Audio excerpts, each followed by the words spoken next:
পঞ্চগড় বাংলাদেশের উত্তরের শেষ প্রান্তে সবুজে ঘেরা এক শান্ত নিরিবিলি শহর।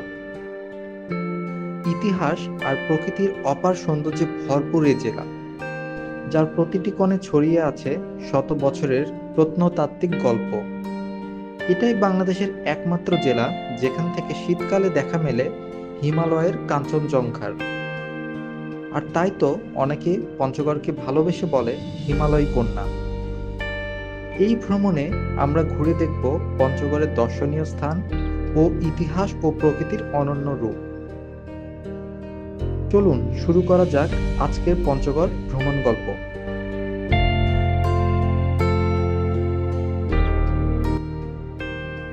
এইবারের আমাদের ভ্রমণ শুরু হয় বগুড়ার সাতমাথা থেকে।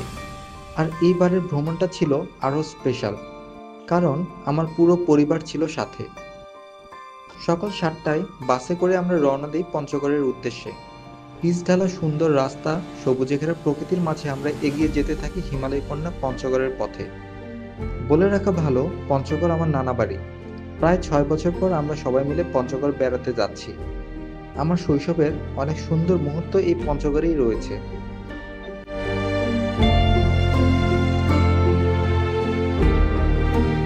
প্রায় 6 ঘন্টা ভ্রমণের পর আমরা দুপুর 12টার দিকে পৌঁছে যাই পঞ্চগড় শহরে। শুরু হয় আমাদের 3 দিনের পঞ্চগড় ভ্রমণের মূল অধ্যায়।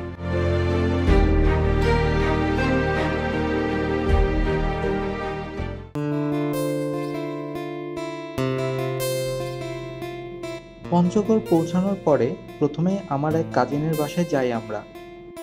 সেখানে ফ্রেশ হয়ে খাওয়া দাওয়া সেরে বেরিয়ে পড়ি পঞ্চগড় শহরের কাছেই তুলারডাঙ্গা নামের এক শান্ত নদীর পাড়ে। যদিও নদীতে পানি কিছুটা কম ছিল, তবে বর্ষাকালে পানি যখন বেশি থাকে তখন জায়গাটি অনেক মনোমুগ্ধকর এবং সুন্দর হয়ে ওঠে।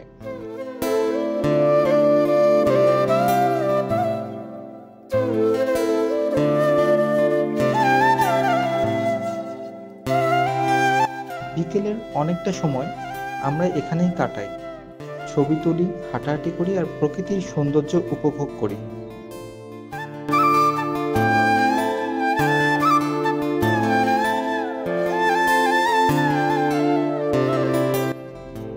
এরপর আমরা রওনা দিই হিমালয় বিনোদন পার্কের উদ্দেশ্যে, যা পঞ্চগড় শহরের মধ্যেই অবস্থিত।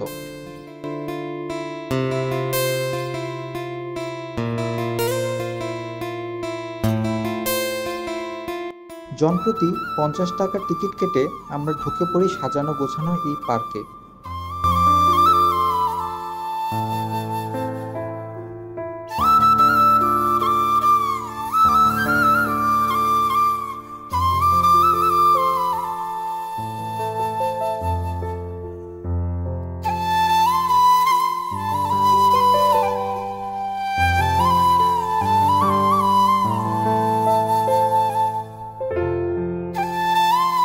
এই পার্কে ছোট বড় সবার জন্য রয়েছে নানা রকমের রাইড আর অনেক হাঁটার জায়গা।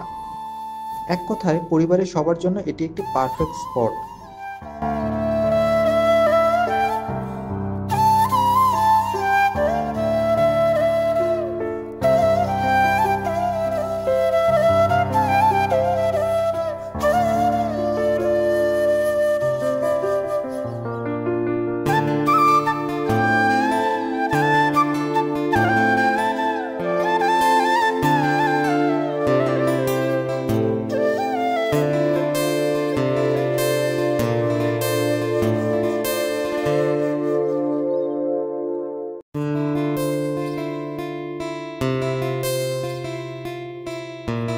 সন্ধ্যা পর্যন্ত আমরা অনেক সুন্দর সময় কাটাই এখানে। এরপর আবারও ফিরে আসি বাসায়।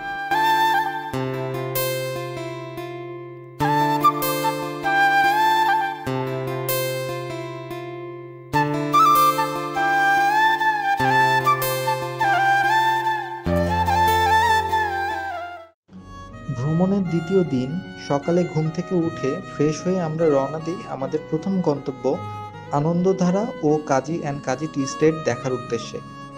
পঞ্চগড় শহর থেকে আনন্দধারার দূরত্ব প্রায় 40 কিলোমিটার। যেতে সময় লাগবে আনুমানিক 40 থেকে 50 মিনিটের মতো।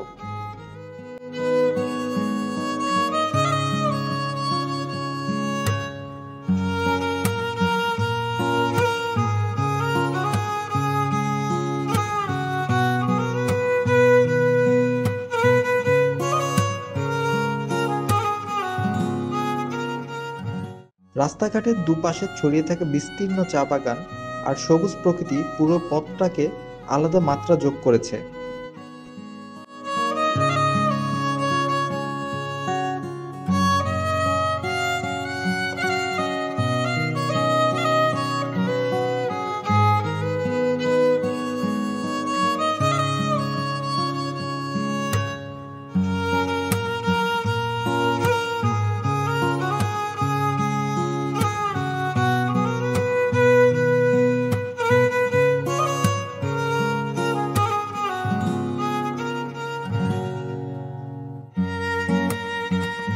আনন্দধারা সকলের জন্য এখন উন্মুক্ত নয়। এখানে প্রবেশের জন্য এখন আগে থেকে অনুমতি নিয়ে রাখতে হয়। আমরা আগে থেকে অনুমতি নিয়ে রেখেছিলাম, যার ফলে ভিতরে প্রবেশের ক্ষেত্রে কোনো সমস্যার সম্মুখীন হইনি।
চারপাশে সবুজে ঘেরা চা বাগান, তার মাঝে সাজানো গোছানো একটি রিসোর্ট আনন্দধারা। রিসোর্টটির প্রাকৃতিক সৌন্দর্য ও পরিবেশ যে কারো মন ভালো করে দেবে। আমরা এখানে বেশ কিছুটা সময় কাটাই, ছবি তুলি, হাঁটাহাঁটি করি আর প্রকৃতির নিঃশব্দ ভাষা শুনি।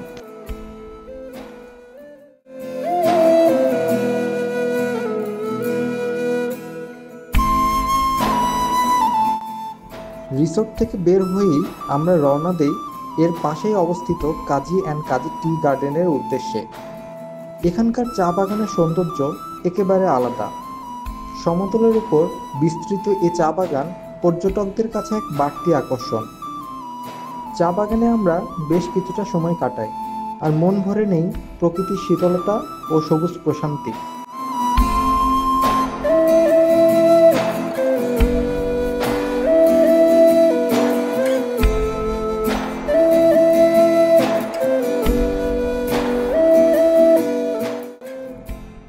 চা বাগানে ঘোরাঘুরি শেষে আমরা রওনা দেই বাংলাদেশের উত্তরের শেষ সীমানা বাংলাবান্ধা জিরো পয়েন্টের উদ্দেশ্যে।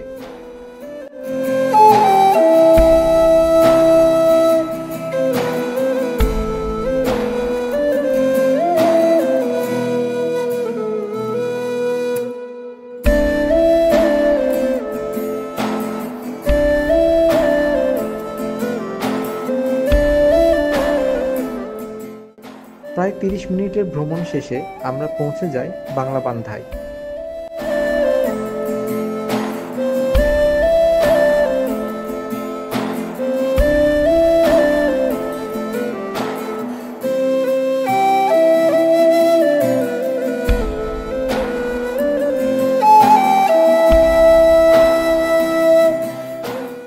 এখানে জাতীয় পতাকা, সীমান্ত সড়ক আর চারপাশের পরিবেশ এক ভিন্ন রকম অনুভূতির জন্ম দেয়।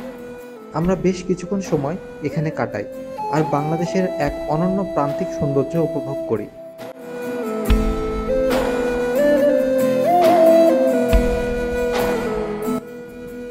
এরপর আমরা রওনা দেই তেঁতুলিয়া ডাক বাংলোর উদ্দেশ্যে।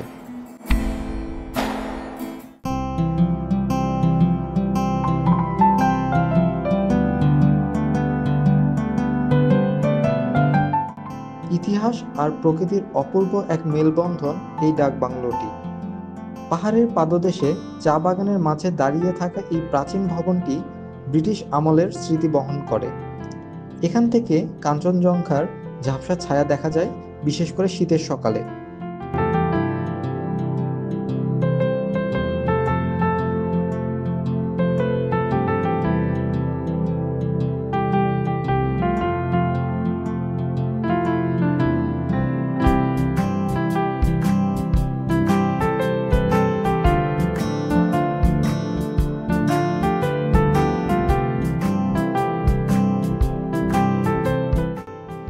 আমরা এখানে বেশ কিছুটা সময় কাটাই, প্রকৃতির ছবি বন্দী করি আর ভ্রমণের সকল ক্লান্তি ভুলে যাই এই নির্জনতায়।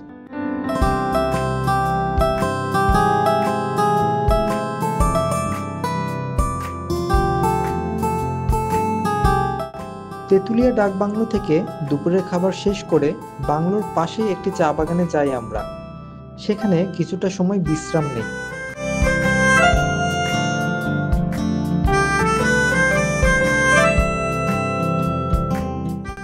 এরপর আমরা রওনা দেই আমাদের দ্বিতীয় দিনের শেষ গন্তব্য মহারাজা দিঘির উদ্দেশ্যে।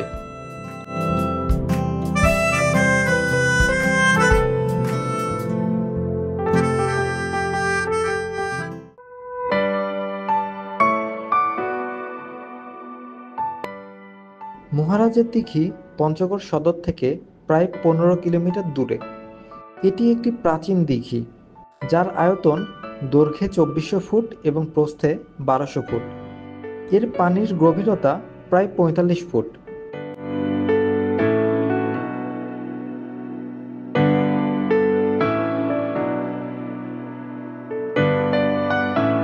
বিকেলের সময়টা আমরা দিঘির পাশে বসে আড্ডা দিয়ে কাটিয়ে দিই।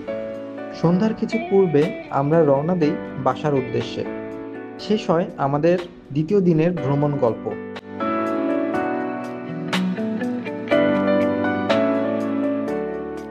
ভ্রমণের তৃতীয় দিন সকালে আমরা প্রস্তুত হই নতুন গন্তব্যের উদ্দেশ্যে। আজ আমাদের গন্তব্য মির্জাপুর শাহী মসজিদ, যেটি পঞ্চগড়ের আটোয়ারীতে অবস্থিত।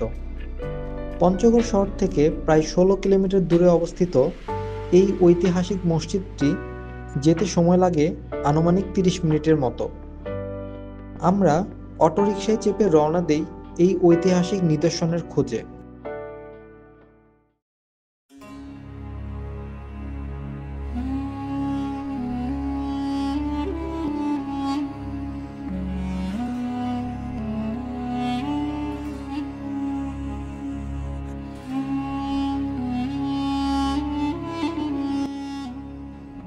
মির্জাপুর শাহী মসজিদটি নির্মিত হয় মুঘল আমলে। ধারণা করা হয় এটি 1700 শতকের মাঝামাঝি সময়ে গড়ে ওঠা।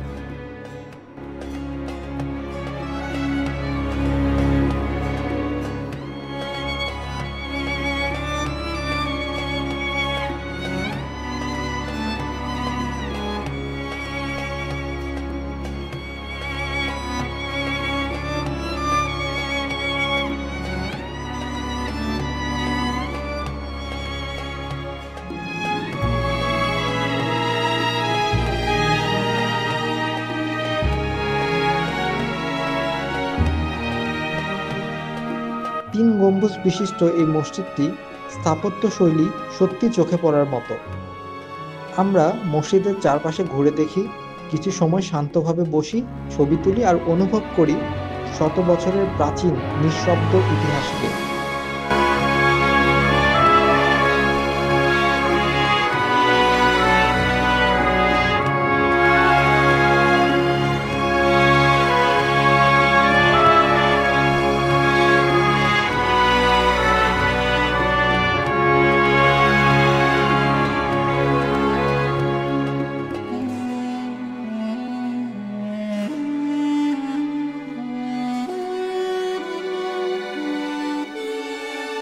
শাহী মসজিদ থেকে একটু সামনে এগুলেই চোখে পড়বে ইমামবাড়া। এটিও একটি পুরাতন স্থাপত্য। এটিরও অনেক ইতিহাস রয়েছে, রয়েছে ধর্মীয় ঐতিহ্যের এক নিদর্শন।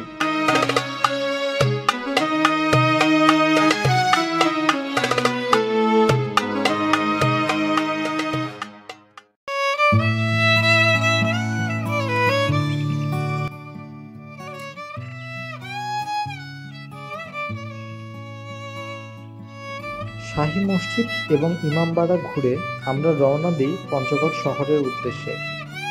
ফেরার পথে ইকো পার্কে থামি আমরা। পার্কের পাশে বয়ে চলা শান্ত করতোয়া নদী আর কাঠের ব্রিজের নীরব সৌন্দর্যকে ক্যামেরায় বন্দি করার চেষ্টা করি।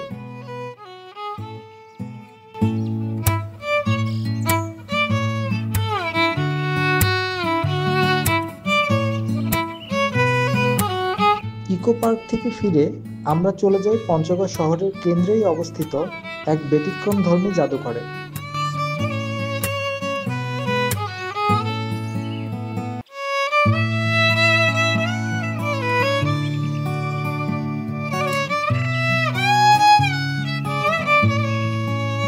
পঞ্চগড় রক্স মিউজিয়াম, যাকে অনেকে পাথরের জাদুঘর বলেও চেনেন।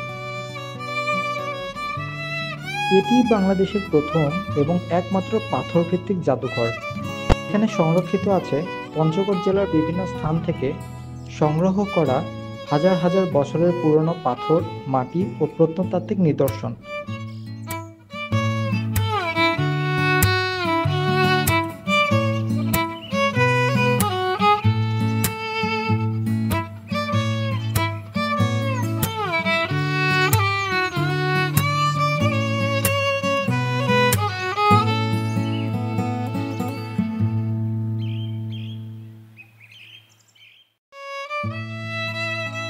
আমরা কিছুক্ষণ সময় নিই এখানে, ঘুরে দেখি প্রতিটি গ্যালারি, আর মুগ্ধ হয়ে দেখি পাথরের মধ্যেও ইতিহাস কিভাবে জমে থাকে শতাব্দীর পর শতাব্দী।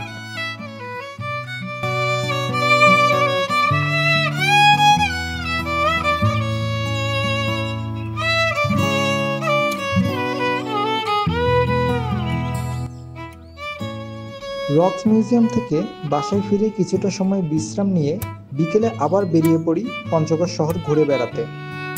পরিচিত নতুন বাসস্ট্যান্ডে বসে সবাই মিলে আড্ডায় মেতে উঠি, স্মৃতিতে বাঁধি দিনের শেষ গল্পগুলো।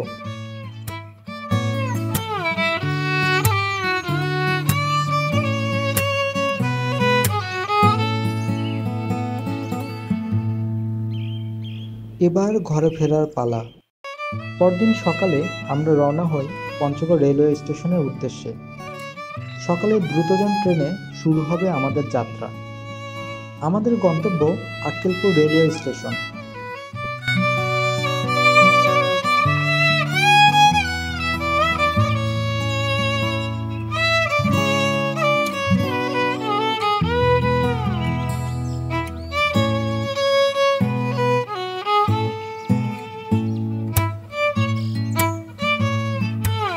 ঠিক সকাল 7:20 আমাদের যাত্রা শুরু হয়।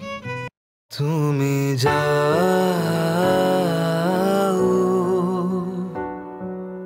পরিচিত কোনো ডাকে, বাড়ি ফিরে এসো সন্ধে নামার আগে।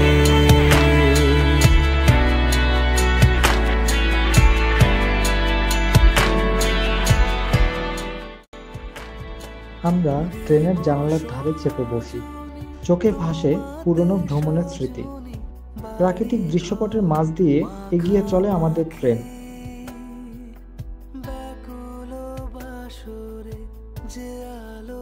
ঠিক দুপুর 12টায় আমরা পৌঁছে যাই আক্কেলপুর রেলওয়ে স্টেশনে। এই ভ্রমণ ছিল শুধু স্থান দেখা নয়, বরং ছিল পরিবার, প্রকৃতি, ইতিহাস আর স্মৃতির এক মেলবন্ধন। পঞ্চগড়ের প্রতিটি মুহূর্তই আমাদের হৃদয়ে গেঁথে থাকবে অনেক দিন।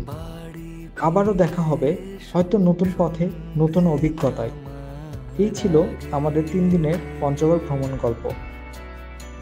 ভিডিওটি শেষ পর্যন্ত দেখার জন্য আপনাকে ধন্যবাদ। ভালো থাকবেন, সুস্থ থাকবেন। আল্লাহ হাফেজ।